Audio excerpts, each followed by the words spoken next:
nagbitiw na bilang undersecretary ng DOJ si Jojo Cadiz matapos madawit sa flood control scam.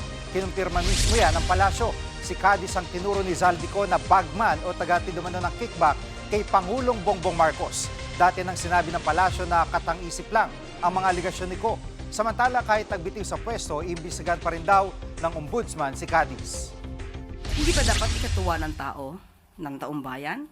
Kung meron mang mga tao na kaalyado ng Pangulo at kapag ka na-involved, kahit wala pang desisyon o wala pa man judgment, ay umaalis.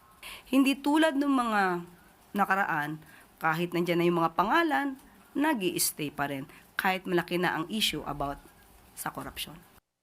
Mga kapatid, Jig Manikad po, pagdating sa mahalagang balita sa loob at labas ng bansa, dapat una sa lahat, mag-follow at mag-subscribe na sa social media pages ng News 5.